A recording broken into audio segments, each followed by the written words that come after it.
On the 76th episode of the HatTrick Sports Podcast, we're going to be talking about your FBS Conference Champions. The Juan Soto sweepstakes are getting hot. We're going to be doing our NFL Pickems and ranking the top 5 MLB players from the 2010s and ending it off with some Hall of Fame, yay or nay. Special shout out to Dubby. Make sure you go to w.gg, use code HatTrick Sports for 10% off your order. Roll it. There. Welcome to HatTrick Sports, starring your host, Isaiah Carpenter. Bringing you the biggest sports headlines every week. This is the HatTrick Sports Podcast. All right, we are on to the 76th episode of the HatTrick Sports Podcast. Yesterday was Conference Champions Week. I have all the conferences and all the winners and who they played and everything, and we're going to go over scores, conferences, how each conference did and everything, and just kind of go over everything. So in the SEC, the game of the week in my opinion, the Georgia versus Texas. Texas was favored to win, but they ended up losing in overtime to Georgia. Georgia is your SEC champions. Now you got the ACC, Clemson played South Carolina. Oh boy. Wait, what? Clemson,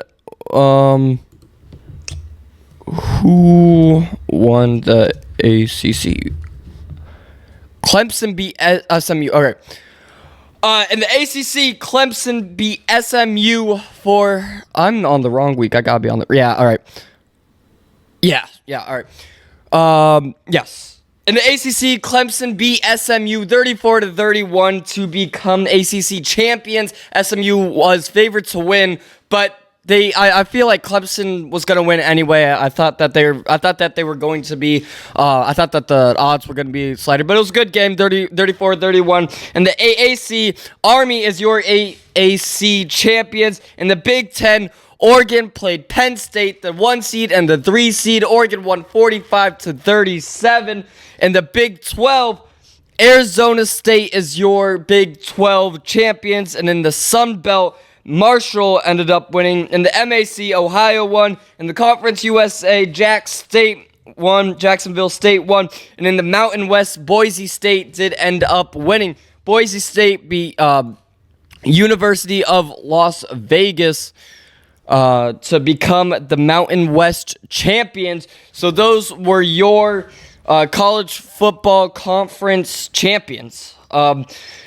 Just not a whole lot to talk about. Today is Selection Sunday, so in about an hour and 54 minutes, it'll come out with all the rankings and the playoffs will come out. Of course, this is the first year of the 12-team playoff, and we've never seen anything like this. We're gonna see who makes it, who doesn't. Obviously, the 5 conference championship teams will make it, and then the rest is all rankings. So, we'll see that. We'll talk about that next week, or I might make a TikTok later in that or whatever.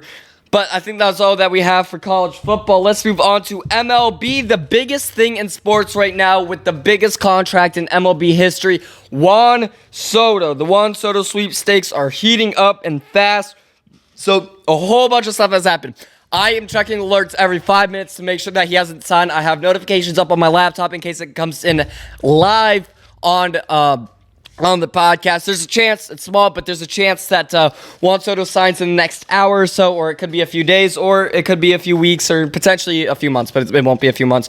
It'll be probably in the next few days, maybe within the next few hours. I'm hoping I get this out by the time that he signs somewhere.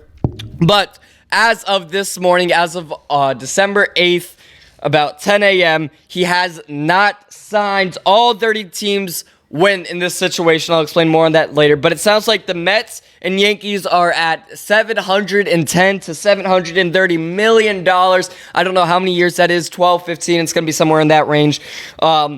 And then it sounds like the Blue Jays are still kind of in it, but not at that price point yet. And then the Dodgers are least likely out of those teams, but it doesn't sound like the Dodgers are going to get him, which, again, it's expensive. It's expensive for Juan Soto, especially after Shohei Ohtani last year. But I think if Juan Soto signs for over $700 million. It depends how many years.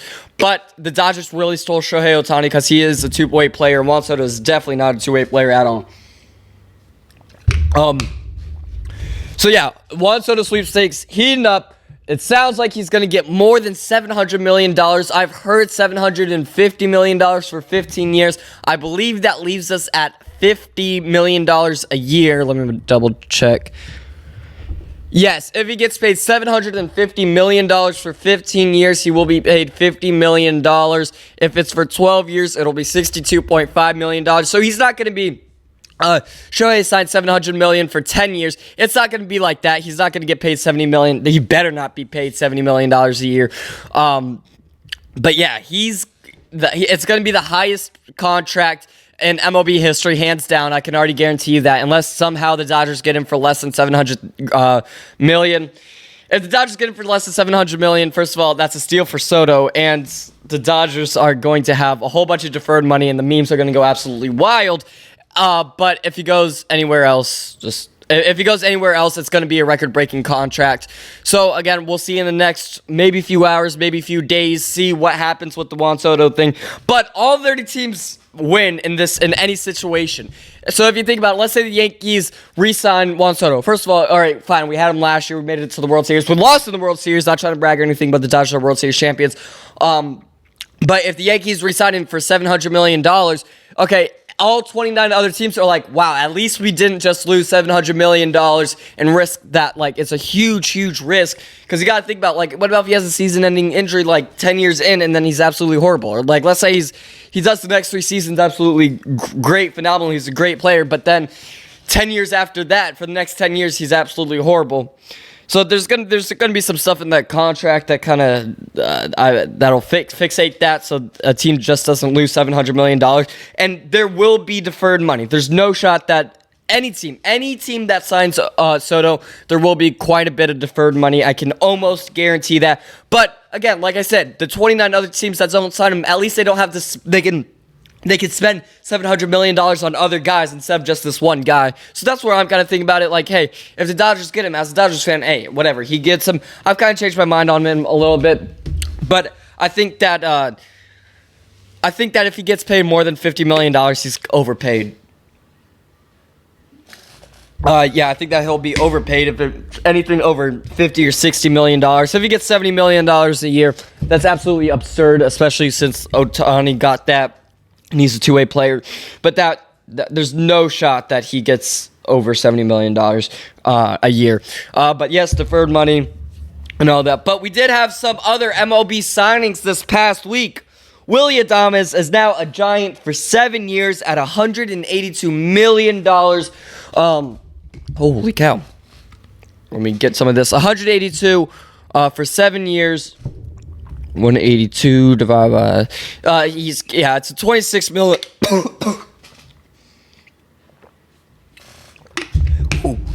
$26 million salary. I think that's fair for Adames. I wanted the Dodgers to get him. I don't like that he's in the NL West, but hey, congratulations to Adames. Like, I kind of like the guy, not so much anymore just because he's a Giant, but he's 7 years. I don't know what the exact contract details are with the opt-outs and stuff like that, but $26 million a year for 7 years is pretty good. You have Tyler O'Neill for the Orioles. He's signed with the Orioles 3 years, $49.5 million. Let's check on that. $49.5 million for 3 years. He gets a $16.5 million salary. Again, not bad. He's obviously not the best free agent that there was, but you knew that he was going to sign somewhere. And I think that's fair. I think that's fair for both sides. I think that's fair for O'Neill, and I think that's fair for the Orioles. The Orioles, again, they'll probably lose Burns, so they just needed that. Clay Holmes for the Mets, 3 years, $38 million, and they're going to transfer him. They're going to try to make him a starter. This is a little bit risky. Relievers are obviously known as failed starters. You hear the term all the time. But maybe, I don't know. The Mets are going to try to start him. I think that after a few months, if he doesn't do good starting, that they're going to move him back to the bullpen. But $38 million for 3 years is 12.66 million salary, and I think that's fair for a starter that I think will go back into the bullpen. I think they're just going to try this, see how it works out, and I don't think it's going to work out well for the Mets. And then the biggest one of the week, the biggest signing of the week, Luis Severino to the Sacramento A's, the California A's, whatever they're called now. He is now there for 3 years at $67 million. He can opt out after 2 years, and I think he threw away his chance at at a Hall of Fame career. 1 second, I'm gonna look up his stats to make sure I don't say anything wrong about him. But he was obviously doing good with the Yankees and Mets. He played for the Mets last season. With the Yankees, he did okay. It's just, I don't know. I think that he has potential to be a Hall of Famer. He has to play, obviously, a lot more seasons. How old is he? He is... he's 30 years old. He could play for probably 5-6 years. So I think realistically, he opts out after 2 years. He goes with another team, and I think there's a chance that he could be in the Hall of Fame. He just has to really push off with it. What was I saying? So yeah, Severino to the A's, 3 years, $67 million, opted out after 2 years. And I think hopefully he can get an all-star. He may be the A's all-star for 2 of those seasons. Add those to his stats. His other stats, he's been an all-star twice so far. Now that I'm looking at his actual stats, he probably won't ever be a Hall of Famer, but if he ever had a chance, if going to the A's was not it, especially with all the stuff that's going on with the stadium thing, they're absolutely horrible. Their ownership, just absolutely horrible. I don't know why you would want to be part of the A's.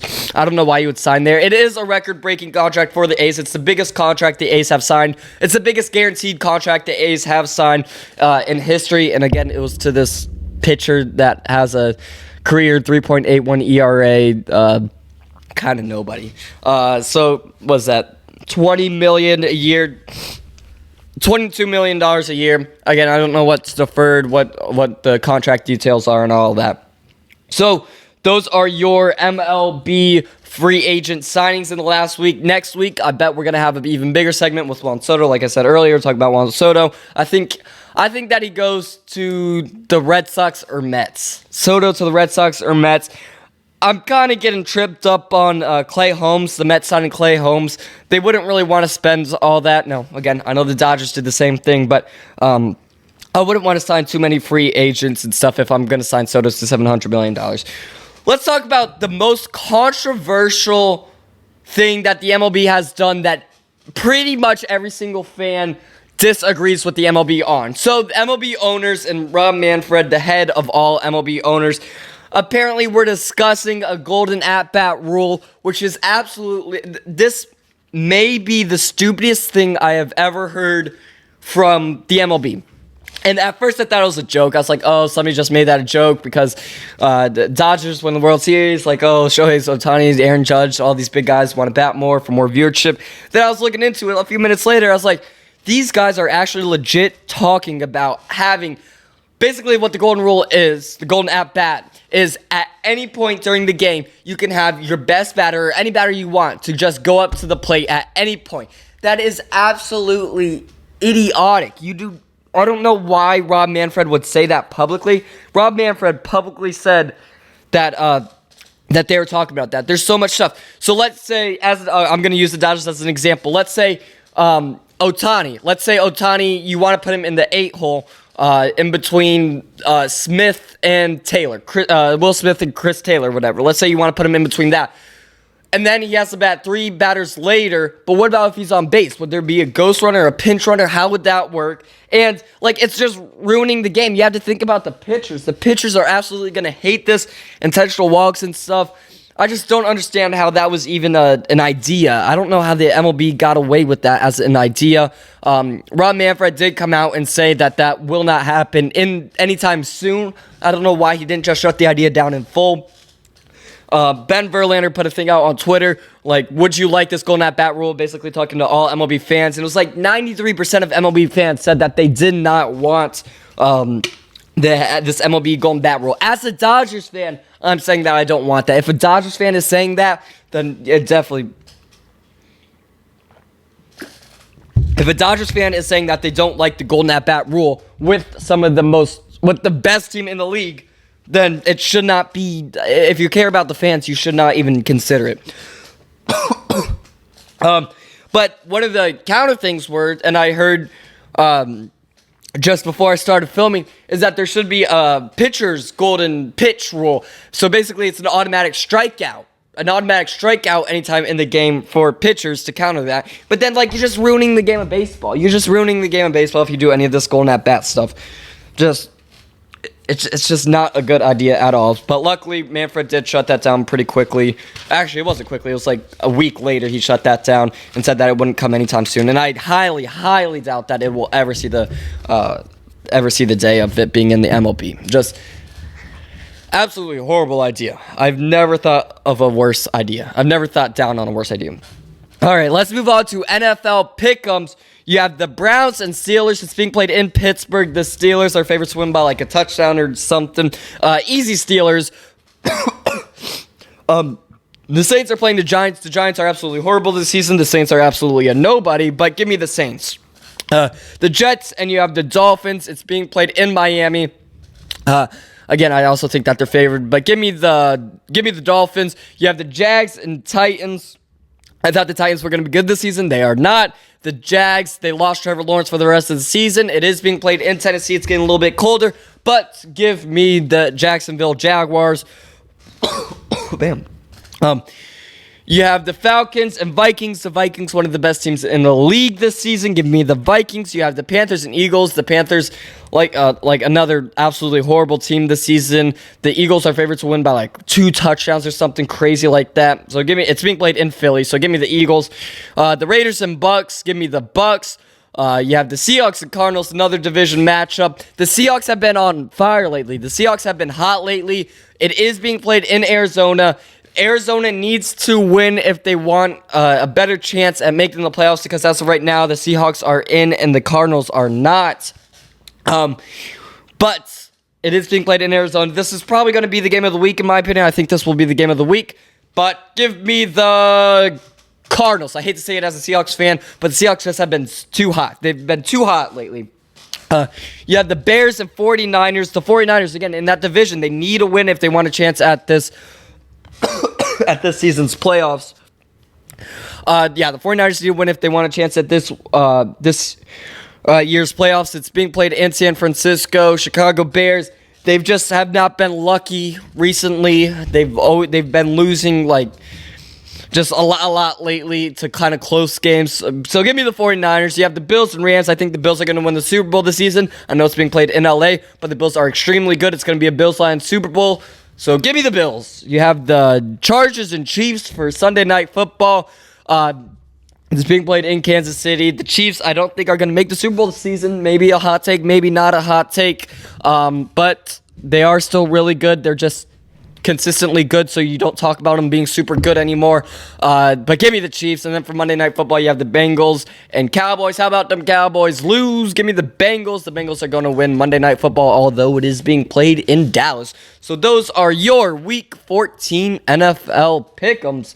Last week we did okay. And overall in the season, we're actually doing pretty good. Let's move on. More NFL news. Randy Moss is going to take an extended break from Sunday NFL Countdown. It sounds like he has some. He never publicly announced what sickness or what health concerns he has, but I think we all can kind of guess what it is. Of course, this is from ESPN. Hall of Fame wide receiver Randy Moss will take his role from ESPN Sunday NFL Countdown as he deals with health issues. The network announced on Friday Moss is 47, obviously a Hall of Famer. Fans pray for him and his family. In the Instagram post Sunday, he directed his message to men and urged them to get checkups and blood work done without specifying any particular illness. He says, I just ask for the prayer warriors to put their blessing hands on me and my family through these hard times. People were talking about my eyes last week. This has been a recurring topic. I think that, again, I don't publicly announced what kind of health concerns he has, so I'm not going to make any assumption of what he has or anything. But we wish the best for Randy Moss, obviously one of the greatest football players we've ever seen. 47 years old, he's young, hopefully nothing too serious, and we hope to see him back in, obviously, Sunday NFL Countdown soon, but we want him to obviously take his rest and make sure he's good before he comes back, if he comes back. Hey, if he doesn't come back, you've done your stuff with the NFL. We thank you for everything that you've done with the NFL, but we hope to see you come back. So that's a little bit of NFL news. Let's move on to the top 5 MLB players from the 2010s. So I was looking at a little bit of some graphs and stuff, some stats from the 2010s. Who were the greatest players? What were their highest contracts? Obviously, contracts are really, really high right now. What were these guys' contracts? Wins above replacement, batting average, ERA, just all these stuff. I was just looking at all these stuff from the best of 2010s and some of the worst from 2010s, remembering some guys that may have been forgotten in the early 2010s. But then I was like, oh, hey, we have not ranked the top 5 MLB players from the 2010s. So, at number 5, this is from an unbiased standpoint. Make sure you understand this is from an unbiased standpoint. I hate the Astros personally. I love the Dodgers, and I think that the Astros are cheaters, but we're going to go beyond that and go from the public eye. So, at number 5, you have Jose Altuve. He has... I don't know. He won the 2017 MVP, but there's like 7 asterisks behind it, and I don't give him that MVP. So count out that MVP. He is a 6-time All-Star, and sure, you could say he was the key to the Astros' success, but at the same time, he was cheating, and I don't know. Again, I'm doing this from an unbiased standpoint. It hurts me to say this, but Jose Altuve is at number 5. At number 4, another Astro, Justin Verlander. He won the 2011 AL MVP and Cy Young. So I will give him that. He obviously wasn't cheating at that point. But people always say that pitchers couldn't cheat in 2017. The Astros pitchers couldn't cheat. But yes, they could. You can get more wins because what a win is your team scoring more runs than the other team. And then obviously there's some other stuff after the 5th inning or whatever. But because his offense was scoring more runs because they were cheating, he may have got more wins, which may have got him more votes. Whatever. Justin Verlander is a cheater. He is a cheater. His stats should still have asterisks on them, but he did win the 2011 AL MVP and Cy Young, fair and square. And then obviously with the Astros, he was doing pretty good. So at number 4, you have Justin Verlander. Now that we got the Astros out of the way, we could go to podium. At number 3, you have Miguel Cabrera, 2-time AL MVP in 2012 and 2013, the back-to-back. And then he won the Triple Crown also in 2012.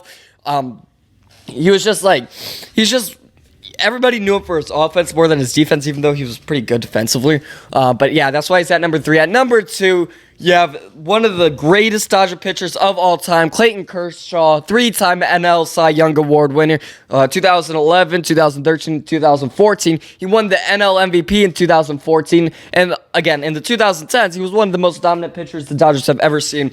Clayton Kershaw, I wish he was back in his prime. I hope he signs back with the Dodgers just for a few $1 million. Give him the jersey. Give him some opportunities to pitch. Maybe stick him in the bullpen if you have to. I just like to see Clayton Kershaw in Dodger blue.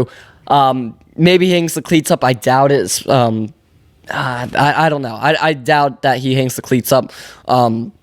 But Clayton Kershaw gets number 2. And then number 1, at nobody's surprise, one of the greatest baseball players of our generation, 3-time AL MVP from 2014, 16, and 19, 10-time All-Star, and again, like I said, widely considered the greatest baseball player of all time, Mike Trout with the Angels. He doesn't have a World Series on him just because he's on the Angels, and the Angels will never, ever win a World Series ever again. The MLB could be around for 1,000 years. The Angels will never win a World Series. But Mike Trout is the greatest baseball player from the 2010s. You can disagree with it all you want, but I highly doubt that there'll be anyone that disagrees with that. All right, so those are your top 5 MLB players from 2010. Let's move on to our sponsored segment, W Energy. You have W Energy drinks. Go to w.gg.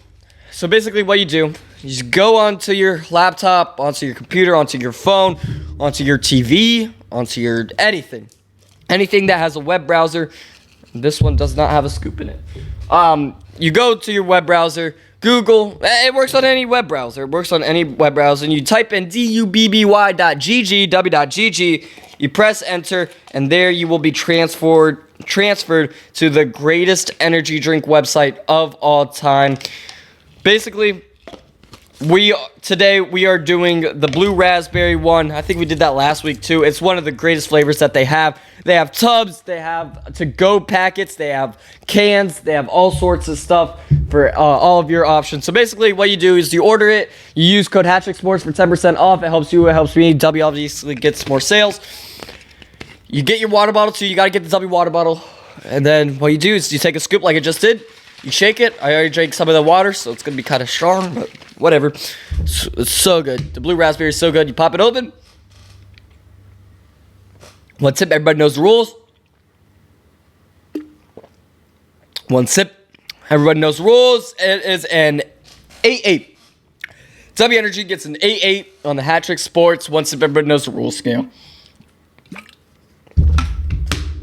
It's absolutely amazing. It keeps you energized. Most energy drinks have like that crash and that jitterness. The W has none of that. You won't crash. You won't have jitters. It'll just keep you awake and motivated and energized throughout your day. So make sure you go to w.gg, use code HatTrick Sports for 10% off. And DM us. Let us know if you use the code. And we thank you for everybody that's used the code so far. All right. Let's move on to my favorite segment, Hall of Fame. Yay or nay? All right, Hall of Fame, yay or nay? One of the guys that just signed with the Giants, Willie Adames, does he belong in the Hall of Fame? He signed, I believe, 7 years, $182 million. It's a big contract for this boy. He's played for the Rays and Brewers. He played from the Rays from 2018 to 2021, and then from 2021 to 2024, he played with the Brewers. Career wins above replacement, 21.5, over 3,200 at-bats, 800 hits exactly, 150 home runs exactly. A career batting average of 248. Again, as a hitter, 248 in the Hall of Fame. That may be a talking point. 472 RBIs, only 51 stolen bases, but whatever. On-base percentage of 322, we like that. Slugging, 444. OPS is .766 and an OPS plus of a 109. He has not led the league in anything in his career. He was 10th place for MVP in 2024, this most recent year. So this is what my argument is with these guys that might be in the Hall of Fame, might not be in the Hall of Fame. If you were never the greatest player at one time, what makes you one of the greatest players of all time? So an MVP is the greatest player at one time. In 1 year, if you're the greatest player in each league, now there's two. If you were not one of those two guys, what makes you the greatest, at any given point of your career, what makes you the greatest player of all time? That's what I'm talking about. Like, Willie Adames, he has a career batting average of 248. Does that deserve to be in the Hall of Fame? No. So, for Willie Adames, maybe he could change it in the next 7 years. We might come back to it in the next 7 years. But as of right now, Willie Adames is a nay. Willie Adames does not belong in the HatTrick Sports Hall of Fame. We are revamping the website, and on the website, we will have all of our Hall of Fame inductees on a tab in the website. So make sure you check that out soon. But other than that, thank you guys for watching the 76th episode of the HatTrick Sports Podcast. You can listen to us wherever you listen to podcasts, Spotify, Apple Podcasts, Podbean, anywhere. You can watch us on YouTube. Make sure you follow us on TikTok, Instagram, Twitter, YouTube too. We have all of our shorts and stuff up there now. And go to Shop HatTrick Sports. We're still kind of renovating it. And we will see you guys next week for episode 76, or 77. Sorry, 77. We'll see you next week for episode 77.